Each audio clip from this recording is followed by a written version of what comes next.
Hello दोस्तों, मैं हूं एडवोकेट ईशान, एक्सपर्ट वकील में आपका स्वागत है।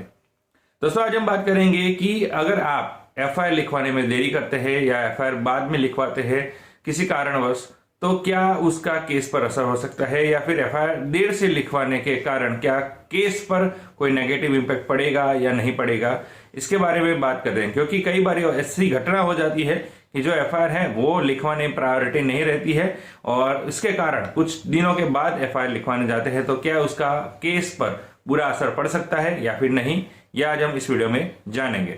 तो वीडियो को अंत तक जरूर देखिएगा ताकि आपको इन्फॉर्मेशन पूरी मिल सके। और अगर आपने अभी तक हमारे चैनल को सब्सक्राइब नहीं किया तो अभी सब्सक्राइब कर लीजिए और साथ ही में बेल आइकन भी दबा दीजिए ताकि ऐसे लीगल नॉलेज और लीगल वीडियो आपको मिलते रहें।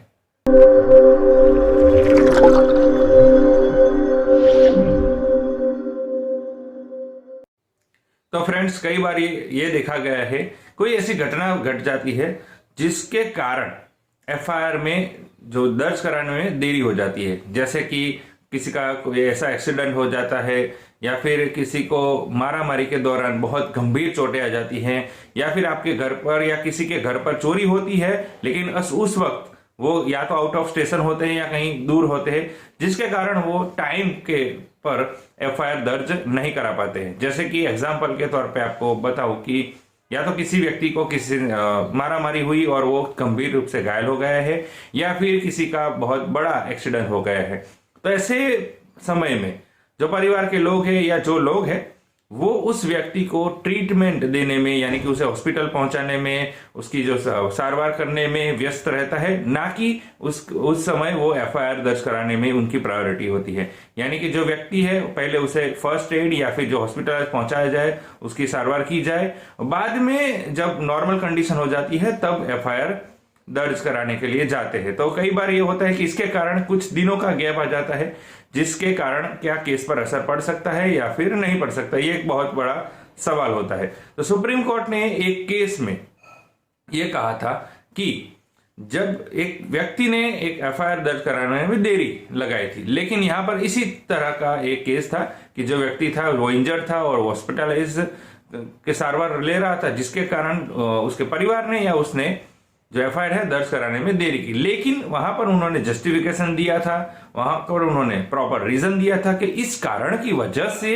एफआईआर दर्ज कराने में देरी हुई। और सुप्रीम कोर्ट ने इस पर यह कहा था कि यह कारण बहुत जेन्युइन है, रीजनेबल है और ये जस्टिफिकेशन अलाउड किया जाता है कि ये कारण है, इसके कारण एफआईआर दर्ज कराने में देरी हुई। तो ऐसे केसेस है जिसमें जो प्रॉपर रीजन दिया जाता है, प्रॉपर जस्टिफिकेशन दिया जाता है, आप कोर्ट में, पुलिस बयान में, एफआईआर में सभी जगह अगर प्रॉपर रीजन देते हैं, सभी जगह जस्टिफिकेशन देते हैं कि इस कारण की वजह से एफआईआर दर्ज कराने में देरी हुई, तो आपके जो केस है उसके ऊपर कोई खराब असर नहीं पड़ता है। इसी सुप्रीम कोर्ट ने इसी एक दूसरे केस में कहा था कि एक व्यक्ति था जिसने एफआईआर दर्ज कराने में देरी की, तक लगभग 4 या 5 दिन का समय लगा दिया, लेकिन उस व्यक्ति ने कहीं पर भी ये मेंशन नहीं किया कि उन्होंने इतनी देर क्यों की, यानी कि ये जो 4-5 दिन का समय लगा वो उसका रीजन क्या है वो कहीं पर मेंशन नहीं किया। ना ही उसने एफआईआर में लिखा है, उसमें कहीं पर मेंशन नहीं हुआ। उसने पुलिस बयान में भी कहीं पर ये बताया नहीं कि 4 दिन की देरी क्यों की गई, कोर्ट में भी उसने नहीं बताया। तो इस ऐसे में जब आप बिना रीजन एफआईआर दर्ज कराने में देरी करते हैं या फिर आप एफआईआर देरी से दर्ज कराते हैं लेकिन वहां रीजन नहीं लिखवाते, जस्टिफिकेशन नहीं देते, तो आपके केस के ऊपर असर पड़ सकता है। यानी कि जब भी अगर किसी कारणवश जैसे एक्सीडेंट हो जाता है या आपके घर पे कोई चोरी या दाड़ हो और